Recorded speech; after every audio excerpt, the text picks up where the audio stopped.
Salut à tous les passionnés de dinosaures. Aujourd'hui, on plonge dans une histoire fascinante. Celle du sprinter ultime du Crétacé. Vous pensez que le guépard est rapide? Attendez de découvrir ce que la préhistoire nous réserve. Imaginez un instant, vous êtes dans les plaines du Crétacé supérieur. Il y a environ 70 millions d'années. L'air est chaud, la végétation luxuriante. Et soudain, une silhouette élancée file à toute vitesse devant vous, atteignant des vitesses stupéfiantes de plus de 60 km par heure. Mais qui était donc ce bolide préhistorique?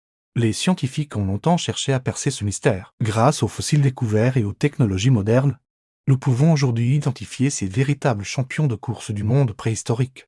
Les ornithomimosauriens, ces dinosaures autruches, comme on les surnomme affectueusement, étaient parfaitement conçus pour la vitesse. Leurs longues pattes graciles, leurs os creux et leur corps aérodynamique en faisaient de véritables Formule 1 du Crétacé.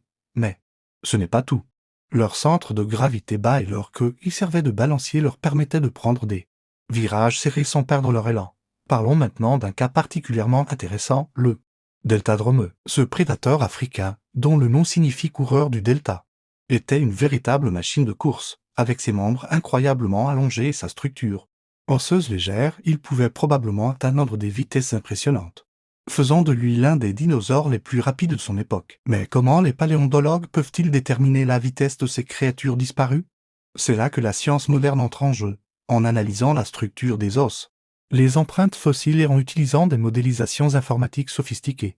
Les chercheurs peuvent reconstituer leur démarche et estimer leur vitesse maximale. Ils étudient également les proportions des membres, la musculature présumée et comparent ces données avec celles des animaux actuels. Cependant, même cette vitesse extraordinaire, elle n'a pas suffi à sauver ces créatures remarquables de l'extinction massive qui a marqué la fin du Crétacé. L'impact de l'astéroïde et les changements climatiques qui ont suivi ont été trop brutaux.